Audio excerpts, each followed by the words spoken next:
flatland like a man on the run, riding down Highway 61. Sides of the roads all lined with fields, nothing but sunset in the windshield.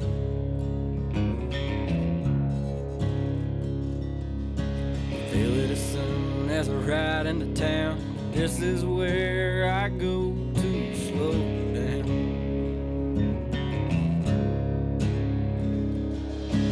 Miles and miles of soybeans and corn. I'm in the place where the blues was born.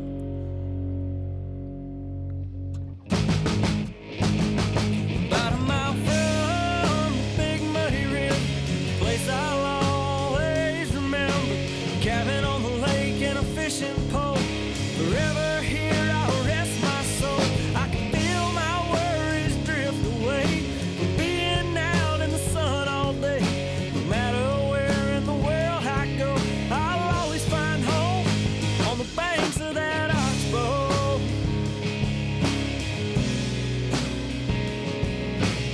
What's up, guys? Brad Chappell back with you today. We're at Grizzly Jig Spring Show. It's a blast, and I've got some sticks. I got even some stashes on board this week with me, and we're going to talk about these fine-tuning live scope. And I've got this Mr. right in the middle of me that's going to spill some of the guts of how to fine-tune your live scopes. Go ahead and introduce yourself. I'm Kayle Ward. I live in Meade, Oklahoma. I guide a lot, southern Oklahoma and North Texas. Obviously, travel a little bit, doing a little bit of tournament fishing. A little bit. Had a really successful year last year. When Brad says sticks, he counts as 2 sticks. So, okay. And you know, maybe I can teach y'all something. Absolutely. I have no doubt that's going to happen during this episode. So, guys, if you haven't done it yet, make sure you hit that subscribe button, follow, turn your notifications on. I've talked to a lot of guys this week, and it's like, man, I missed some of the shows. And I was like, turn your notifications on. That way you can get notified whenever we have a new episode or doing live. And we're actually going to have him on today's bite, too, here soon. So, yes, we are. Get ready to listen to that if you didn't already. But it's that'll be a good one. What day? Tuesday nights. Tell us about that. 7 p.m. Tuesday nights. We don't miss one. And like I always say, if I do, Brad won't. So we'll see you guys Tuesday nights at 7 p.m. on Facebook or YouTube. And we'll be having Joes like this guy right here talking about fishing. I don't know what the topic is going to be yet. But by the time you see this, it'll be done long and gone. So we'll see. You can watch it again, though. You can watch it again, though. You can go back. That's the best part.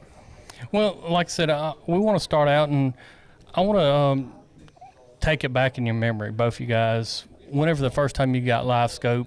And to me, it takes a moment whenever you're using this equipment that it starts making sense. Mm-hmm.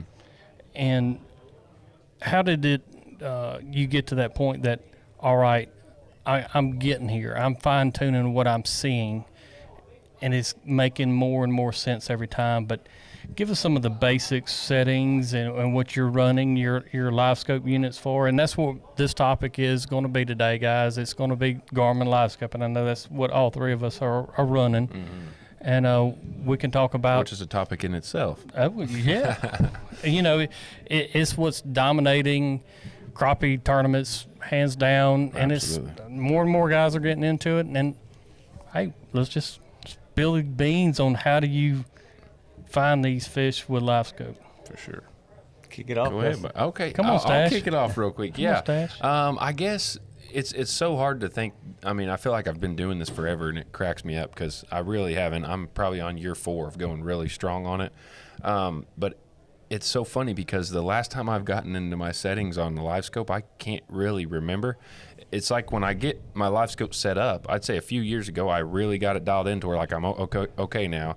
I know exactly what I'm looking at. I don't need to change anything else, so I haven't changed it. I mean, water clarity, all that can be tuned just in the front of the screen with the gain and your depth range and all that. That's just little stuff you can play with to get a finer image. But once my settings were in, I haven't looked back at my live scope in a long time, but that's what I was asking before this.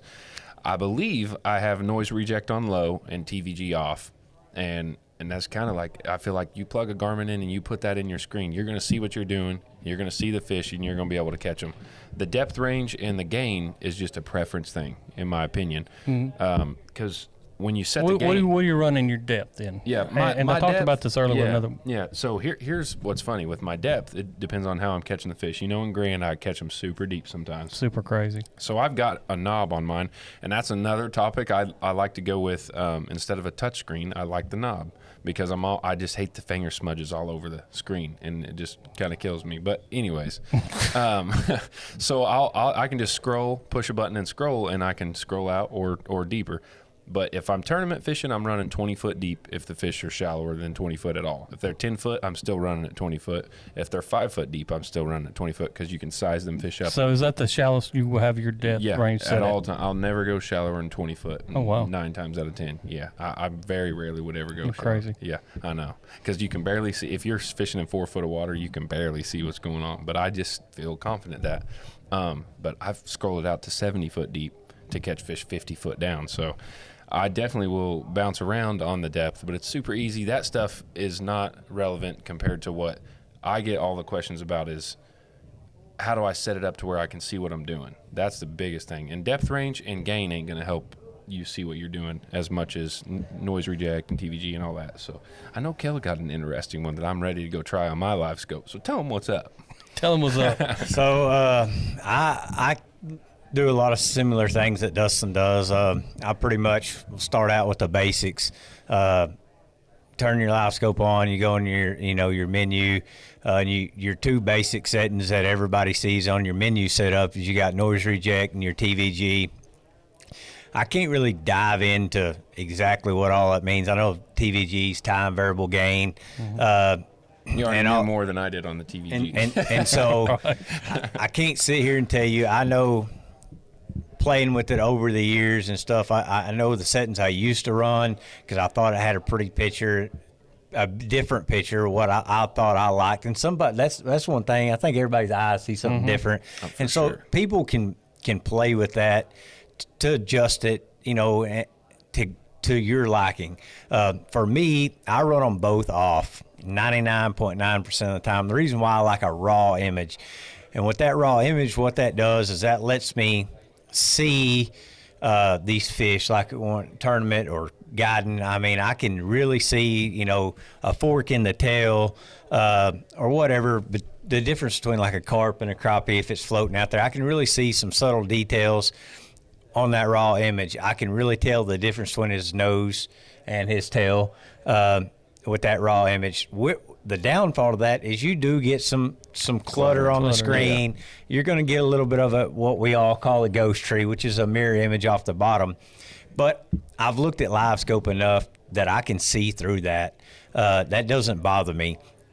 Again, I'm wanting to get the best picture I can get of seeing it. I think when you start throwing more of that TVG or that noise rejection in there, which is like a clutter thing, I guess, is what it kind of clears things up. Yeah, it actually makes a picture.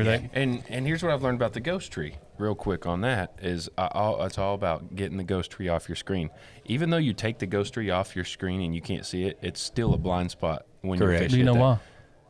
Well, no, I don't know why, but I'm just saying if you work to get your ghost tree off, it's still there. You just can't see it with your eyes. It helps you maybe a little bit, but I like to know where that ghost tree is. So when a fish is getting ready to hit that spot, I know I'm getting ready to lose him for a second.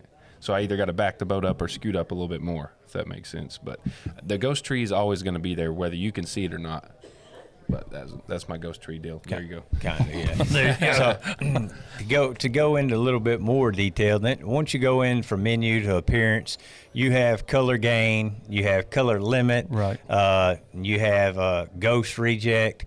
Again, I run ghost reject off. I run color limit off, or I'm trying to think. I'd have to look. It's default or whatever. I don't know if that's off or 50%. It's kind of weird on the. I'd have to actually look because I don't ever 50, mess with it. Yeah. And then my color gain's kind of like contrast is a good way to point that out. I run it 2 different ways. If I know I'm specifically targeting fish in open water, I will run my color gain up to about 70-75%. And the reason why is it really helps that fish pop and stand out 50, 60, 70 foot in front of me. And he really glows. He shows up. But now when you get into tight structure, for me, if he's really buried up in a root system, a bodark tree, it causes your tree, all your structure to actually glow a lot brighter as well. So that fish blends in. So if you'll back that color gain back down to 55 or 60%, that fish will actually, you can differentiate that fish from the tree or the structure.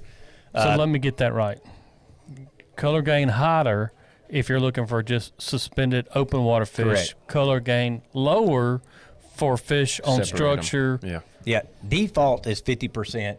Okay. You know, so I always run it a little bit above. So typically it's my two basic 60% for everyday fishing, 70, 75, and when I 100% know we're out in wide open water, no structure in the scenario, and mainly just to make them pop further. Though they really, when you run that color gain up at 70 foot, you can see that what I call pie plate or whatever really floating out there roaming.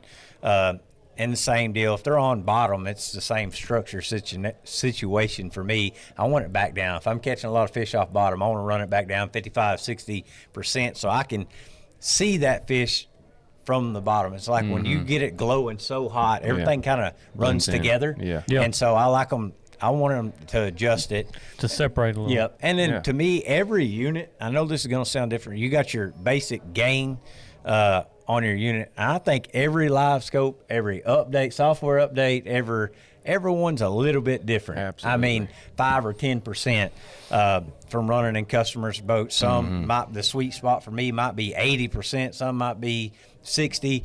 General rule of thumb, and I still run the LVS 32. I've run the 34. I prefer the 32 for everyday fishing. Why? So a couple reasons. I feel like if you're wanting to see things further away from the boat, the 34 is absolutely better. It clears that image up at 40 plus foot away from the boat. At up close, 20 foot and in, which I'm not much of a caster. I'm not, I do very little bass fishing. I'm strictly crappie fishing, and I'm catching everything vertical. So at 20 foot, I lose detail on that fish. It's a lot harder for me to distinguish the head from the tail on the 34. On the 32, I can still see that better. Again, it's a grainier, not as clear picture, and it's harder to see them fish. But I can still find fish at 50 foot, no problem, on my 32, which is plenty of time for me to get the boat stopped and get the fish Right. caught. If you're a bass fisherman or somebody that really wants to catch, fish away from the boat, I think the 34 is a better option.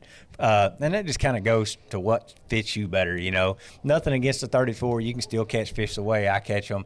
I just prefer the 32. That's like on my shaft of my trolling motor. Really, for last year, I've got a 34, and I really utilize it when I know I'm going to be casting. If I know if I'm going to be fishing from really that 20 foot beyond, I go for a 34. Right. If I'm going to fish 20 foot and less, for as vertical jig fishing, and that's going to be 20 foot or less, I like the 32. So it kind of goes to the style of fishing that you're planning on doing. That which one of those transducers, while I think they're both still available. I don't know how much longer that's going to be in effect, but right now you've got the choice. And if you're going to look for open water suspended fish vertically fishing, one stick, whatever you want to call it, that 32 in my mind is a better option. Yeah. I agree. Agreed. And so back to that gain situation. I mean, you kind of got to find that sweet spot of what your eyes like on your basic gain. But I run mine from 65 to 75 on my unit all the time. Shallower water, I'll back it down. Deeper water, I'll run it up. And all that is just that gain is sensitivity, and, in Garmin's terms. And then depth range, I do everything. I keep mine 20 foot all the time, no matter how shallow I fish. Because that helps you size the fish, and over time experience, you will get to where you can size them fish up. Dustin, Brad, and then everything I do, I move in 5 foot increments. So if they're over 20 foot, I'll go to 20. If they're in that 20 to 25, I stick to that 25, and then so forth. And ultimately, I hate fishing deep. I can do it. I hate it. at Fork, we'll catch them fish 35 foot down in the wintertime. That's about as deep as I'd fish. I've caught them down 55 foot deep before. But, yeah, I mean, them fish it is nuts. They're dead as soon when as they you get catch up. them. Yeah.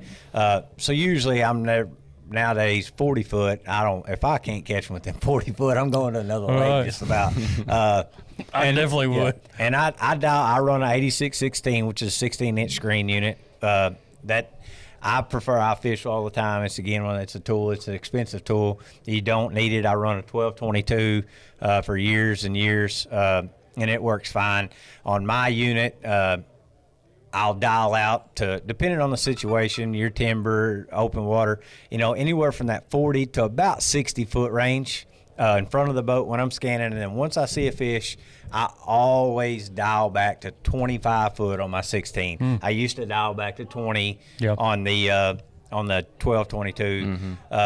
And what that does is it does a couple things. Obviously, it kind of cleans that picture up, helps you see that detail, but it also moves your grid system, which I run my grid on. I was about to ask that. That helps my client. I mean, I've gotten so used to it. It helps my clients. They can follow the lines, see how far that fish is down and out in front of the boat. I tell them never drop, running a 13-foot Huckabee rod. I know in my Sea Arc boat where they're sitting, if their rod's flat, that bait's going to fall right down that 8-foot line. And I tell them when that fish say what it is on your. When I tell them when the fish is at 8 foot, I want you to drop. I think even about that real quick line is you're running a 16-foot pole, and a lot of people when they get on the boat, they're thinking they're going to see that bait out at that 16-foot range. But you've got to realize you're taking about 4 foot away from that transducer to wherever you're at, especially if you're sitting down. And those old guys, I like to sit down when I'm crappie fishing. Tell me about it.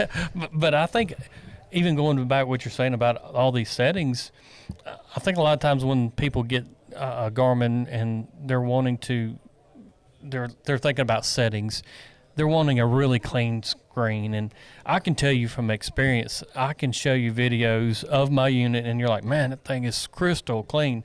These videos actually look better than they do in person.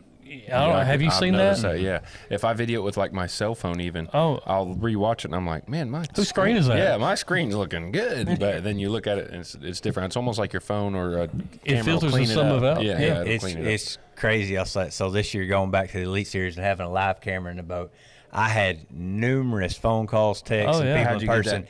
What transducer are you running and what setting are you running? Because my graph does not look anything like yours. Like, man, yours is so good.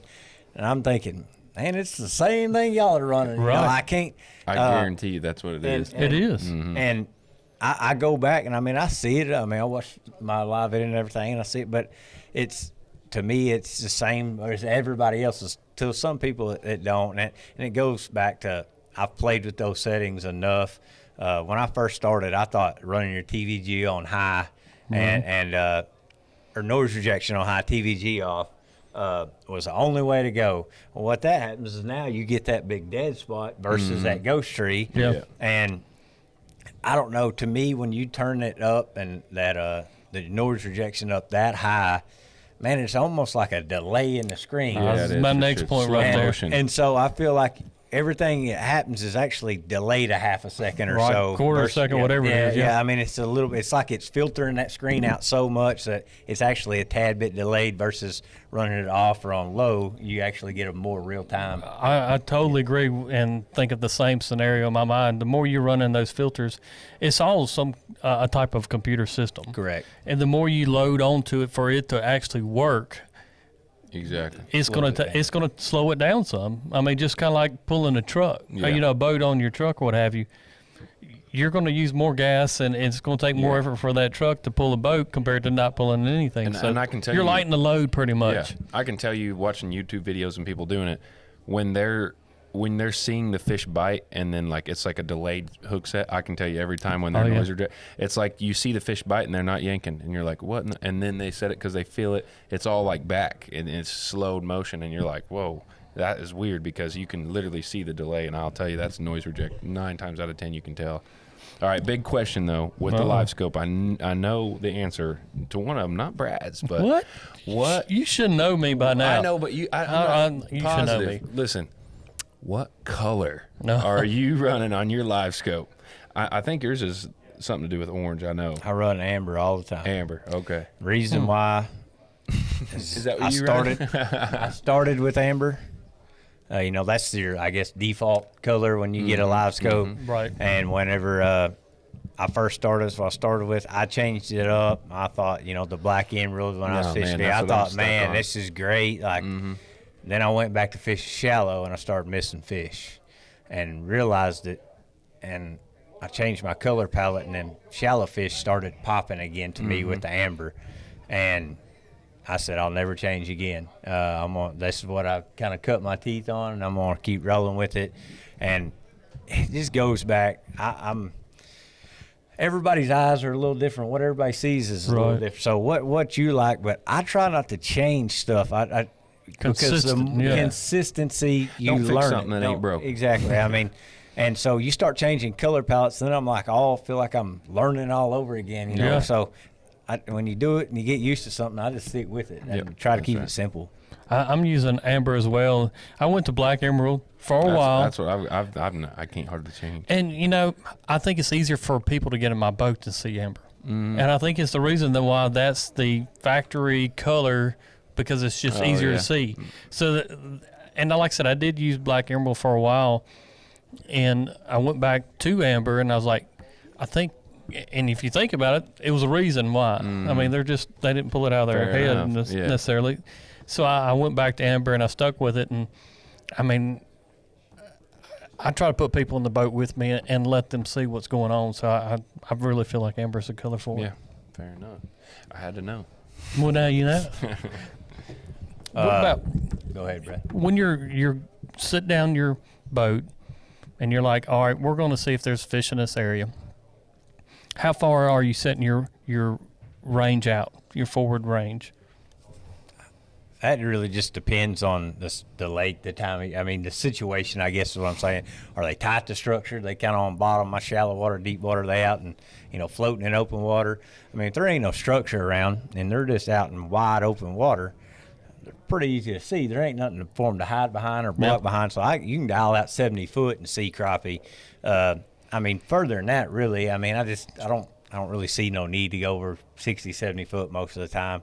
And I don't want to miss nothing. So that's kind of where I stop, 60, 70 foot. Now, if they're buried up, you know, on bottom and thick structure, I mean, there's times where shallow water Grenada up above the bridge, you know, on that shallow water, you dial out 70 foot and you might not see them fish. I mean, Yeah. they're so shallow. So, I mean, I'll back it back to 30 or 40 foot just so I make sure I don't miss nothing, you know.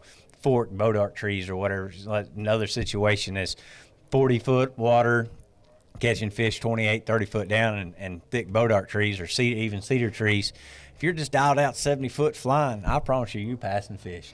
And if you'll slow down and look, I mean, if it's pole timber, he kind of sticks out. But if you thick cover, you know, slow I'm down. not in and look. that stuff. Yes, slow down and look, dial back. I mean, I'm notorious for, you know, Working that thing. yeah, back and forth. I'm always changing it if I'm in cover, you know, in and out.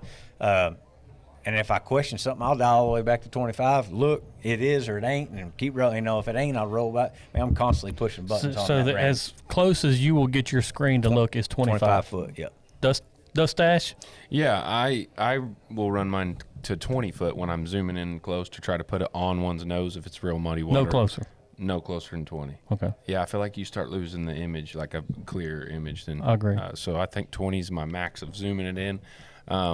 But with the 34, like you were saying, you can see a fish a lot further out. And Ken, my tournament partner, when I'm fishing in his boat on tournaments, I'll zoom that thing out 70, 80 foot. Right. And I can tell a crappie as soon as it hits the mark at Yep. 80 foot.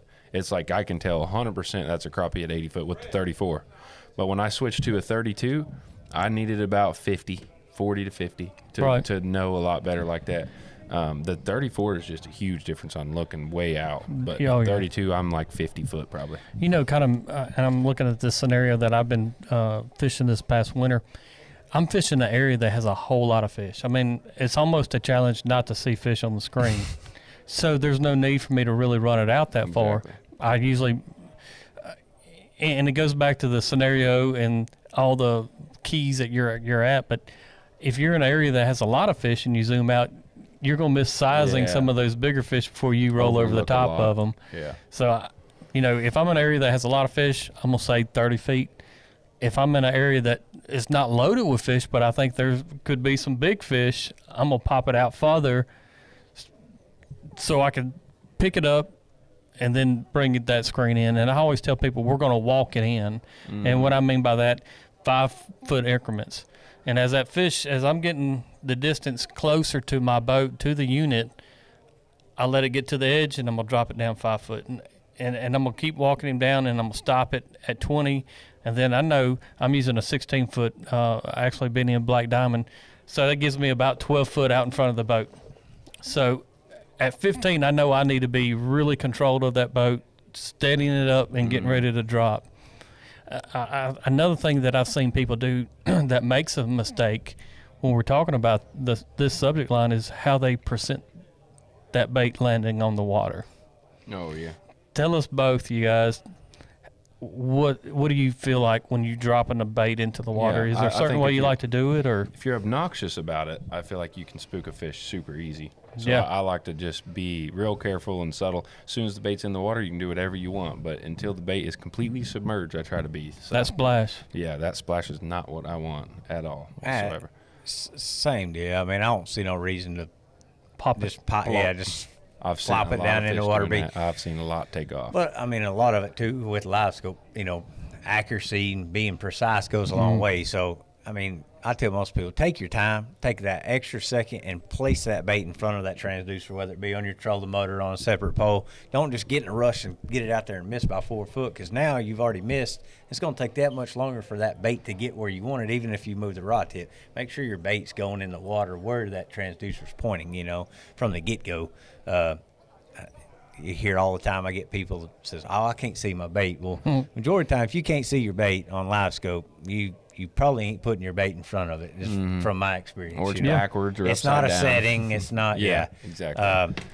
To kind of dive back into that forward range and stuff, give you all quick little tips. Something a lot of people I noticed don't do. I don't think they even change this, and I'm a big fan of, especially fishing in super deep water. So everybody knows on your live scope, if you're in forward range, you got the 0 to the right is in front of the transducer and 0 to the left, and it's kind of got the angled line. That's actually underneath the boat or behind the transducer. Yeah. If you go in there to your menu and then it goes to sonar setup, it gives you a reverse range. And what that does, you've got off, minimum, normal, and maximum. So off is pretty much it's going to move that 0 to the far left of that screen where there is no under behind the You didn't know that, transducer. did you? I don't think so. I And think then this was new to me. And then normal is kind of in between. like 10 Maximum, foot it moves looking it. Yeah. So obviously, the deeper you go, the more it actually goes out. But I run mine on minimum. So, and 20 foot on an 86-16, 20 foot, I'm only looking 4 foot behind the boat. So it actually zooms everything out in front almost. It's almost like gives you an extra 5 foot of zoom to help size them fish clarity. And especially like you start getting deeper, say 50 foot of water, then half of your screen's actually shooting underneath the boat, and the other half, when you move that for minimum, it's actually brings it out forward. I don't like maximum because I've seen fish pop up underneath the boat, or if they run at me, I want to be able to see them. So you want to see a little bit I want to see a under your little feet. bit, but I actually adjust that from normal to minimum on the reverse range. And I've seen some that view just forward, like it doesn't look at all under the boat. But like you said, I feel that's like off. okay, or off, reverse yeah. range is off. That mine's off. Yeah. Yours is off. Yeah, you can't I'll look run it off. behind the boat at Zero's all. all the way on the left. I guess so. I don't know about the 0 all the I way might on see the a left. picture No, of your you're- screen I now. will. I can show it. Yeah. Because I'm thinking. You know what I'm talking about. Yeah, I know exactly what Okay. you're talking about. But mine's looking about 10 foot. Like I've got it wide open. Oh. I think. Normal, bro. Yeah, normal. Yeah. It's normal. And I do that just because, like you said, and with deep fish, it seems Well, I like don't fish for them 55 Yeah, well, I footers know, and all I that. know. If I got to fish over 20, I don't like it. I'll be honest. Yeah. I don't like it. I mean, I can watch those fish when I go over the top of them, and you can just keep your eye on them for a little bit to know if they spooked off or not, to back up or whatever. In that deep water, when it's normal, seems it almost looks like you're in down view. Yeah, I could because your see that. zeros in like the middle of the screen. Yeah. Almost. Just something to play with. Again, the settings is irrelevant. And you know what I like and what Brad likes and what Dustin likes. It Yeah, may it's all gonna be change different. a Ain't little that bit. something? Yeah. Another quick little tip. I do this all the time. If your picture just looking bad or you're like, man, I've screwed this up, you can go in there to your settings, go to sonar setup, and then it says restore sonar defaults. It doesn't hurt anything. It just puts it back to factory settings. That saved my And- life a couple times for sure. If you're like, man, I've fooled this got thing this too all, much, yeah. and I've got it all out of whack, I'll go in there and reset it, and then kind of start over with my settings. And I know it's I think sometimes it's like that computer. You start messing with it, and changing it, and going back and forth or whatever, and then you show up to a different lake, and the water's something changed. You're like, man, my picture's not very good. The first thing I'll do is I'll go in there, reset it, and then kind of work my settings back to what I just told you. And sometimes it's kind of just resetting it and setting it right back Seems to to the same help. setting. It seems to help and clear it up. I've hit something before on mine. Hit my transducer at Grenada on a stump, and it messed my image all up. It was real fuzzy, and I'm like, oh, something's bad. And Matthew Rogers actually came by and said, restore the defaults like that, and it completely restarted everything and made it look perfect. So I was like, oh, that's. I've got the hardest thing that, in my opinion, to deal with, and we're talking about this episode will be this spring. You probably know where I'm going already. Pollen. Oh yeah. Yeah. How do you deal with pollen? It is You don't. I mean, I've seen it last year that literally, and to the point that you can't see anything hardly because that pollen is so far in the water column mixed up, and that's probably the only time that I can really not get a good image on my unit is because of that pollen. And So from my experience, it's way worse first thing in the mornings. And it kind of clears up as the day goes on. I think that pollen maybe settles in the water. that's when I start long lining again. And so generally it's going to get better as the day goes on from my experience. But I think something you just deal with, and I mean, it gets like real grainy. Oh, yeah. And it's hard to see stuff. I mean, it's like super bright and grainy. The best advice, like if I'm in a guide, scenario, you just ain't going to be able to dial out as far and go as fast. You're going to have to slow down. You're going to have to spend a little bit more time. Can you still see fish in your bait? Yeah, it's harder. You just kind of see through. It's kind of like that ghost tree we was talking about. So I'll just slow down, not dial out as far, and it may just know it's going to take me a little longer to catch fish. It or was whatnot. almost to the point, and I believe I even had a buddy of mine call me last year he'd get on the lake, and I can personally recall getting on the lake one morning and was like, dude, something is screwed up with my unit because it is so grainy. And I mean, you cut back the gain and everything else, and I was like, man, I don't know what in the world we might be in the trouble today, fellas. But that pollen is a hard thing to really adjust, and that's the hardest scenario. But keep in mind, if you're in the springtime fishing, that could be an issue Oh yeah, that you haven't seen on the water, but it's actually in the water. for sure, 100%. It's kind of go back to that. I mean, it's hard to explain it, but there's times when you get, a big runoff rain or something, it'll kind of do the same thing from sediment in the water. And it's kind of crazy because I can sometimes see live scope and be like, something is not right. My picture does not look right. And you can usually start fishing, see some fish, and them fish don't act like they should be acting. And I automatically kind of know usually it's got some runoff in there. We got sediment, and it's kind of messed with the mood of them fish, and I can see it. And sometimes you can just make a move on the lake out of a creek arm or something back out, and that picture will clean up, and then fish completely change. And I think that's something you pick up For sure. when you fish a whole lot. Yeah. You see it, like you run across these instances, and you kind of get a feel for, like you can see that cleaner water and the fish and the mood of the fish change too. Absolutely. The whole thing, and it kind of brings to my mind, is using this live scope more. And when you get in, you start learning how to drive. You think of this scenario, everybody's nervous, and you do a lot of things. You're overcorrecting things and different things. But as you get more comfortable with driving any kind of vehicle, from a boat to your own truck or whatever, Yeah. you get more comfortable with it, and you learn not to over steer things. And it's almost the same scenario with live scope. People get in there and they want, man, this screen is fuzzy. I want it to look like it did on YouTube, and I want it to be that perfect little image. And I can tell you flat out, these images that you see a lot of times they just record better from a video standpoint. So don't expect your screens to look like they do on YouTube. For sure. If not, I mean, That's a good little tidbit right there. I really feel that way, though. I mean, it's straight up. Dust Ash, you got any good topic? Not much. I think we covered most of it. Well, guys, if you've got a good tip when it comes to live scope, fine-tuning your live scope, what you've done, throw them up in the comments, man. I'm wanting to learn. I've learned something a little while ago. Exactly. Yes, I'm learning something every time. Every day. Every day. Well, appreciate you guys watching. Tuesday night, today's bite. It's going to be awesome every week. Yes, sir. Subscribe, follow. You got Brad Chappell here. Kayle Ward. Dust Dash. Holla.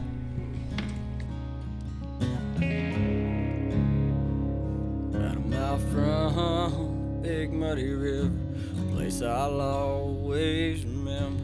Cabin on the lake and a fishing pole. Forever here I'll rest my soul. I can feel my worries drift away.